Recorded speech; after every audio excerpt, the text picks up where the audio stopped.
Andrew, I'm so happy that we get to spend the rest of our lives together and continue making the best memories with you.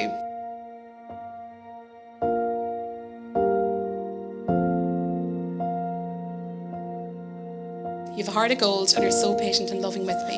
And I love you more than a normal amount.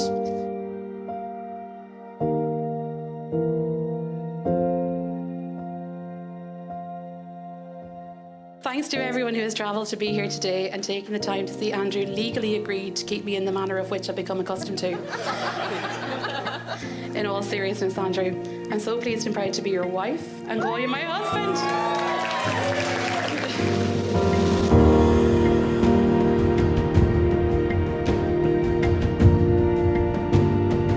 Thank you to my beautiful wife, Linda. I can't nearly emphasise how gorgeous she looked today. I cannot wait to spend the rest of our lives together.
Ladies and gentlemen, good afternoon. My name is Terry Hegarty and I'm a celebrant from the Humanist Association of Ireland.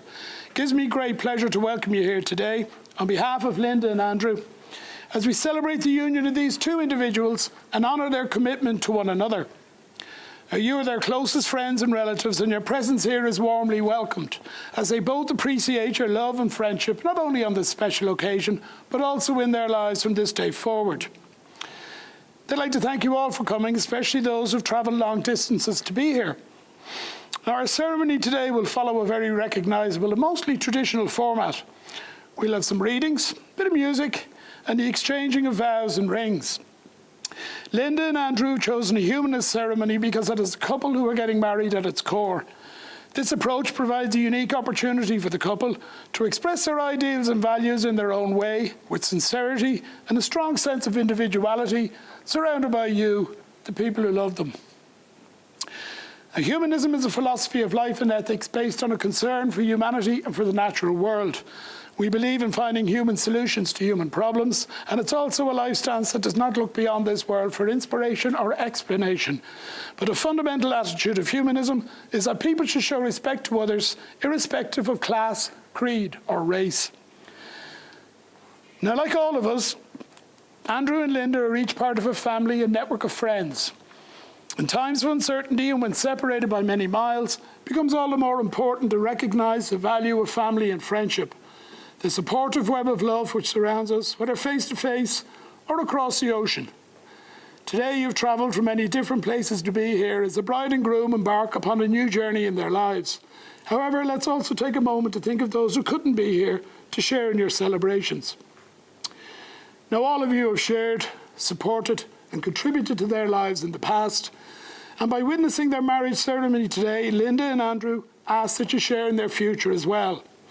Over the last 3 years they've been together, their love has continued to grow. And what began when they met in a pub in Aberdeen will culminate today as they make a public acknowledgement of their devotion to each other and enter into a new phase of their lives together as husband and wife. Now, I asked each of them just to say a few words about each other. So Linda said, "Andrew is so kind, gentle, sweet and loving, and I cannot wait to spend my life with him and continue making memories with him as my husband." Isn't that nice? Andrew, on the other hand, no, it's all good. When I first met Linda and I saw her smile, I knew she was the one for me. I knew no matter what kind of day I had been through, my day will always be brightened by speaking with Linda and sharing our day with a cup of tea. I can't wait to share the rest of my life with her as my wife. So you see, when such a connection exists, what more can be said other than these two people before you share an undeniable devotion to each other, and that specific love and devotion they will acknowledge today. A little bit of history about these two guys, in case you don't know all there is to know. They met 3 years ago, as I said, in Aberdeen, in an unromantic setting, with both having had a few drinks. Exchanged numbers and began to text, with Andrew taking a few weeks to actually ask Linda out. Once they did, they hit it off and talked about some of their shared passions. However, it looked like things would hit a speed bump when Andrew mentioned his obsession with football. But Linda managed to look past that. She's spoken about how she refused to settle for anyone that did not possess the same great qualities her father has, such as kindness, patience, and unconditional love. And knew when she got to know Andrew that he had ticked all those boxes. They've gone on many adventures since they met and joke that they feel they have travelled the length and breadth of the UK. They've shared a mutual love of city breaks, board games, breakfast food, and curling up on the sofa to enjoy a film or binging a TV series. In March 2020, we all know what happened then, following the outbreak of COVID and lockdown restrictions, Linda and Andrew moved in together. There was a lot of adjusting to do, mainly on Andrew's part, as Linda transformed what was his bachelor pad to a more comfortable place for them both to live. This meant he had to part ways with some of his football memorabilia, and Linda had to adjust to life living with a messy guy who considered having a hammock in the living room to be a cool feature. Andrew commented that he didn't know there was a wrong way to stack a dishwasher before Linda moved in. Linda advises that Andrew can't ever really surprise her, as he is so excited whenever he buys or plans anything that he tells her straight away.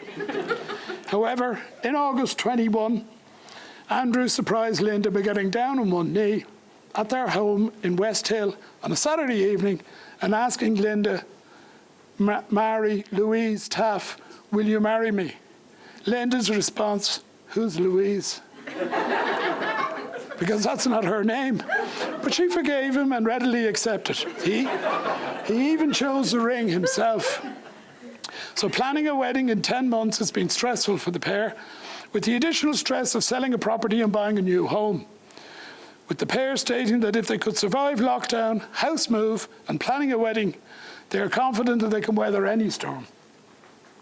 Now, Linda and Andrew talk about their personality traits in the relationship, with Linda saying she is bossy, stubborn, and well organised, whereas Andrew is easygoing, stubborn, forgetful, and patient.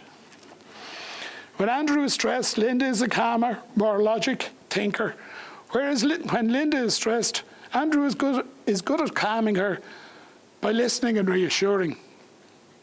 Andrew says he loves how Linda is full of ideas and is so kind, hard-working, supportive, and inspires him with her positivity. Linda says what she loves most about Andrew's patience is his lovingness, his reassurance, and how he provides a loving, warm home for her. And even though his laid-back nature is frustrating at times, she wouldn't have him any other way. Linda recalls a day when Andrew returned from a five-a-side football, having pulled a hamstring, and entered the living room announcing the injury and stating that he would have to buy an exercise bike to help heal the injury. You're obviously no medic. There had previously been a major fallout over the purchase of the world's most expensive treadmill that Andrew promised he would use every day and has been on it about 10 times.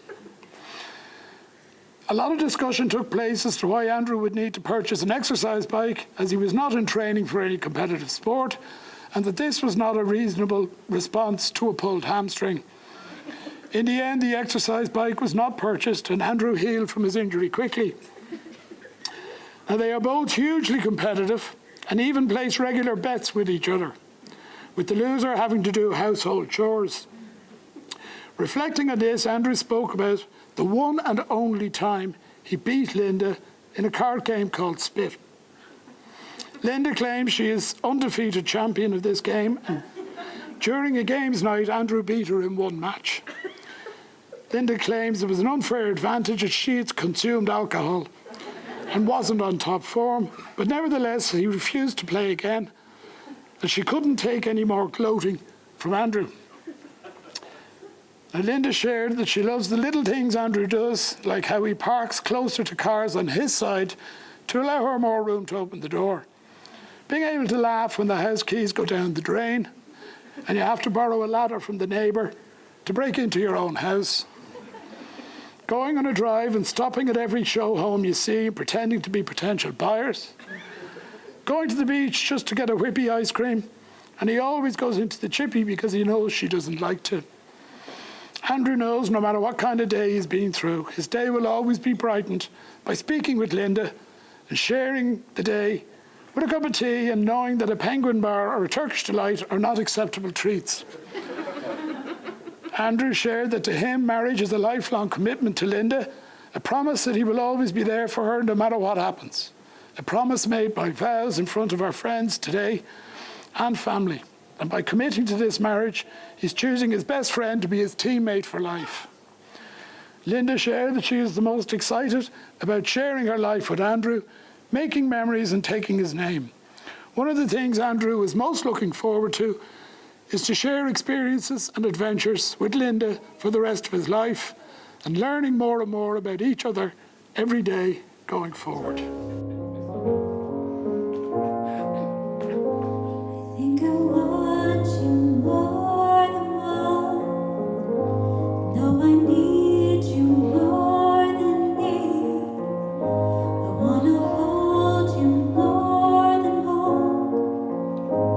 When you stood in front of me, I think you know me more than know. And you see me more than see. I could die now more than die. Every time you look at me, I've seen you in jeans with no makeup on, and I've stood there in awe as you day for the prom. I'm blessed as a man to have seen you in white, and I've never seen anything quite like you tonight. No, I've never seen anything quite like you tonight. I've seen you in jeans with no makeup on, and I've stood there in awe as you day for the prom. I'm blessed as a man to have seen you in white, and I've never seen anything quite like you tonight.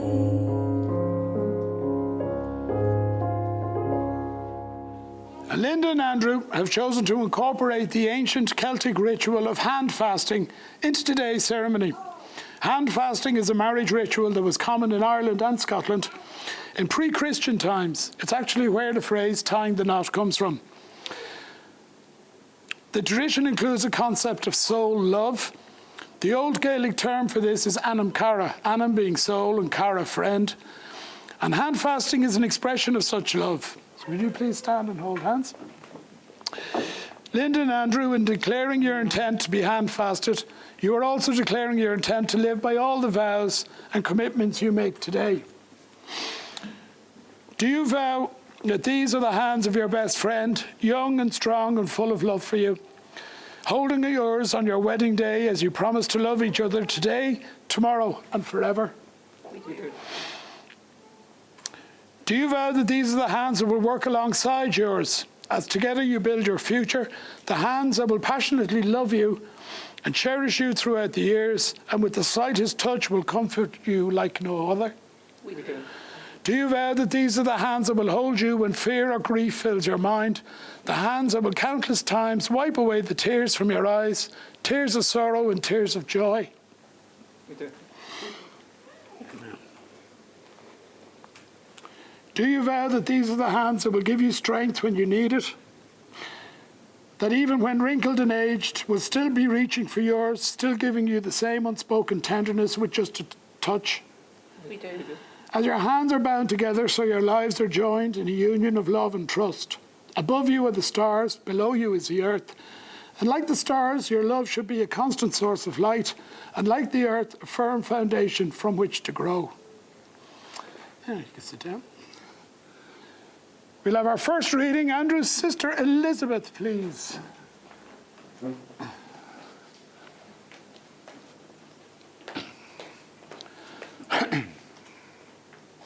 He never leaves the seat up. He never leaves the seat up or wets hands on the floor. The toothpaste has the lid on, and he always shuts the door. She's very clean and tidy, though she may sometimes delude. Leave your things out at your peril. In a second they'll have moved. He's a very active person, as are all his next of kin. Whereas she likes lazy days, he'll still drag her to the gym. He romances her and dines her, home-cooked dinners and the like. He even knows her favourite food and spoils her day and night. She's thoughtful when he looks at her, a smile upon his face. Will he look that good in 50 years when his dentures aren't in place? He says he loves her figure and her mental prowess too, but when gravity takes her over, will she charm with her IQ? She says she loves his kindness and his patience is a must, and of course she thinks he's handsome, which in her eyes is a plus. They're both not wholly perfect, but who are we to judge? He can be tight-headed, whereas she won't even budge. He'll be more than just her husband, he'll also be her friend, and she'll be more than just his wife, she'll be his soulmate till the end. Well done. Round of applause.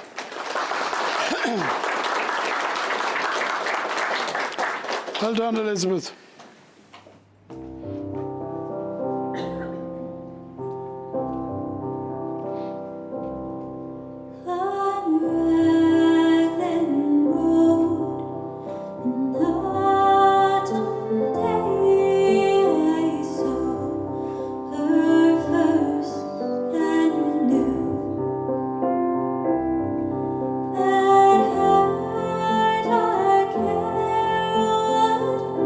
We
joyful marriage is never being too old to hold hands. It's remembering to say, I love you. It's never going to sleep angry. It is at no time taking the other for granted. So let your courtship not end with the honeymoon period, but continue throughout all the years. Your marriage will be a great journey of surprises, joys, and challenges. And above all, remember that your love for each other will prevail. No ceremony can create your marriage. What this ceremony does is bear witness and affirms the choice you have made to begin a new life today as husband and wife. Marriage is not just an event, but a journey. To make this marriage work, however, will take more than love. It will take trust to know in your hearts that you want only the best for each other. It will take dedication to stay open to one another, to learn and grow even when it's difficult to do so. It will take courage to honour your differences and to make the important things matter and let go of the rest. And it will take courage to go forward together without knowing what the future holds for both of you. My advice is be who you are, say what you feel, because those who mind don't matter, and those who matter don't mind. Now, Linda's friend Vicky is going to give us our second reading. If you come, Vicky. The bar has been set. No pressure. I'll be there, my darling, through thick and through thin. When your mind's in a mess and your head's in a spin. When your plane's been delayed and you've missed the last train. When life is just threatening to drive you insane. When your thrilling whodunit has lost its last page. When somebody tells you you're looking your age. When your coffee's too cool and your wine is too warm.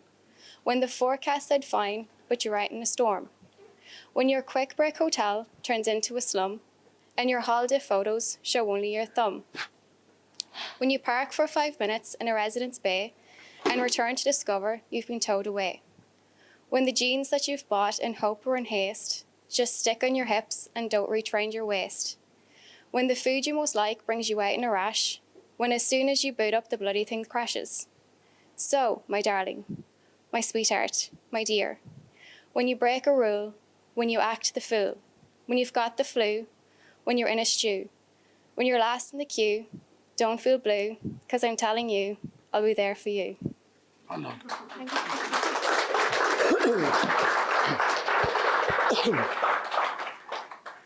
Now we come to the most important part of today's ceremony, as Linda and Andrew speak the words which formally bind them to each other as husband and wife. Marriage is a promise of hope between two people who love each other sincerely, who honour each other as individuals, and who wish to unite their lives and share their future together. In this ceremony, they dedicate themselves to the happiness and well-being of each other, that this is a union not to be taken lightly, inadvisedly or thoughtlessly, but with true love and commitment. Stand, please. Andrew, can you repeat after me? I do solemnly and sincerely declare I do solemnly and sincerely declare that I know of no lawful impediment that I know of no lawful impediment why I, Andrew Edward Heaney, why I, Andrew Edward Heaney, may not be joined in matrimony may not be joined in matrimony to Linda Marie Taff. to Linda Marie Taff. Linda.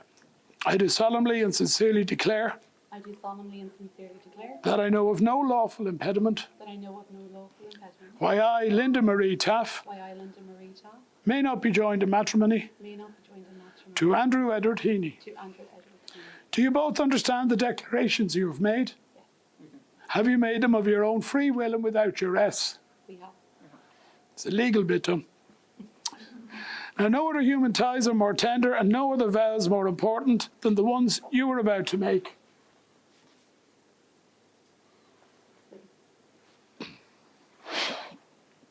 Andrew, I can't wait to be your partner for life, your best friend, and the person you grow old with. I promise to love you under any circumstances, happy or sad, easy or difficult, through sunshine and through rain for the rest of my days. I promise to always listen to what you have to say, even when we don't see eye to eye. I am the luckiest girl, and I couldn't imagine growing old with anyone else. You are my everything. Just don't make a big deal about it. Linda, do you take Andrew to be your partner in the adventure that lies ahead? Do you promise to walk by his side to the ends of the earth, to love, encourage and support him in every endeavour? Do you commit to opening yourself up completely to him and share with him your entire being?